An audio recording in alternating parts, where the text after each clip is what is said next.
We went out to dinner one night, and he's like, "Hey, I have this idea. I want to bring you on. I like what you do. Yeah, I I like need how some you help. work. I need help. I can't figure. I'm kind of stuck. So, you know, come join us." So we start working together on this thing, and my role as just like the construction building guy.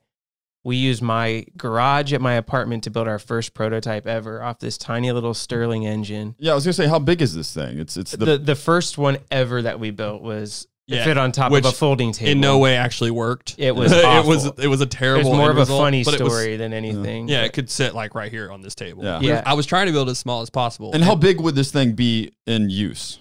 It'd probably take about a third of a power plant's real estate. Oh my God. Which is about what cooling towers do now. So you're trying to build this tiny model of this large scale thing and just prove it as a concept, and that's your prototype, because that's just, you don't have the real estate or the money to build something of that. You start here, and then all right, we're funding it ourselves out of our meager paychecks with the How scary was that? How scary was that? It was, well, so what we did, this is before we had decided what medium to use, and we were just trying to do at this proof of concept. So we were trying to just heat up something so we could cycle it through this piping system that we had made.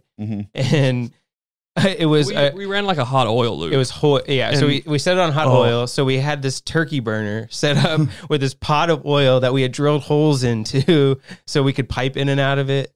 And we couldn't find a pump that would pump this oil at this temperature that was like a feasible price. Like I could have paid thousands for a pump, but we didn't have a hot oil pump. So we bought a fryer pump where it's just a hand crank thing just to move the oil around. What they pump, like if you're making a bunch of French fries, you got oil you got to get rid of, that hot oil. They make a little hand pump to get rid of that. So we just kind of put that thing in line. When I worked in fast food, I just had to go out and dump the grease into dumpster. In buckets. I didn't have a crank. This is fancy stuff.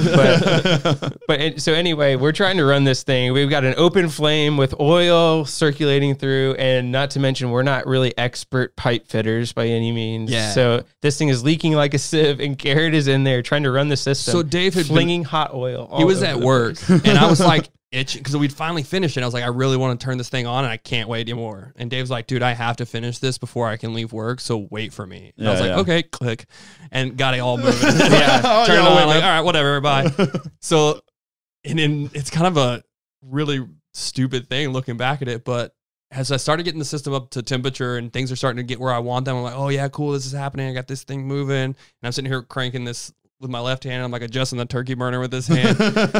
Well, the bulkhead fittings on the turkey burner pot started to leak a little bit of oil out of them. Because notice that when we filled it up with oil, it didn't leak at all. But as oil gets hotter, it gets much more viscous. So it starts leaking through, and at some point that caught on fire. At some point that caught on fire. I was cool with that for a minute. I was like, this is a manageable flame. I can handle this. So I'm running the hot oil pump with my left hand, and one of the seals went out on the crankshaft of that pump, and it starts leaking out like 400-degree oil down this handle. And I'm like, this is fine. It's going to be all right. It's cool. And then the flames got bigger, and then finally I was like, okay, I have to quit this shit. So I turned it all off, sprayed it with a fire extinguisher, almost burnt the whole garage down. You pulled, basically pulled it out of the garage on fire. And I'm pulling up at this point, coming home from work, like rushing home from work so we can turn this thing on. And I see Garret just smoldering in the garage. I think that was the point at which I started throwing the whole prototype into the street. In the dumpster. Like, I was so angry. And we fished some of it back out. Yeah. So you took hours and hours, and you just got mad and started trashing Basically, trashing 10 minutes. They really should not have let us do that shit there. No, that was pretty dangerous. I don't think they would have if we would have asked, but it was more of like a forgiveness situation and not a permission situation. That's the best way to approach most things. Yeah.